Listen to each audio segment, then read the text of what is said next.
পশ্চিম আফ্রিকার ছোট্ট দেশ মালি আর ৭৪তম বর্ষে পাথুরিয়াঘাটা পাঁচের পল্লীর পুজোতে সেই এক টুকরো মালি উঠে আসছে। ঠিক কি থাকছে জেনে নেব শিল্পী সৌরজিৎ বন্দ্যোপাধ্যায়ের থেকে। কি থাকছে এবারে ভাবনায়? এবছর আমার ভাবনা পাথুরিয়াঘাটা পাঁচের পল্লীতে হচ্ছে মালি।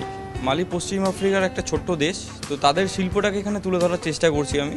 তাদের ফেস্টিভ্যালেরটা যেরকম হয় ঠিক সেরকম টাইপের, তারপরে তাদের হাতের কাজ মেনলি এখানে উড কার্ভিং, ফোম, আরও অনেক রকম মেটেরিয়াল আপনারা এলে দেখতে পাবেন, যে মেটেরিয়ালগুলো আপনারা রাস্তার ধারে দেখতে পারেন।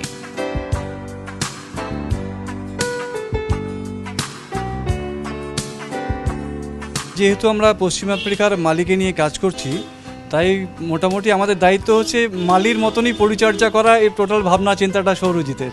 আশা করছি খুব কালারফুল, খুব দৃষ্টিনন্দন একটা শিল্পসম্মত আমাদের মণ্ডপ হবে। একাধিক মাধ্যমে কাজ দিয়ে সেজে উঠছে এখানকার মণ্ডপ। শুধুমাত্র মালির শিল্পকর্মই যে এখানে উঠে আসছে তা নয়, তাদের ধর্মীয় ভাবনা, তাদের জীবনযাত্রা উঠে আসছে এখানকার মণ্ডপ জুড়ে।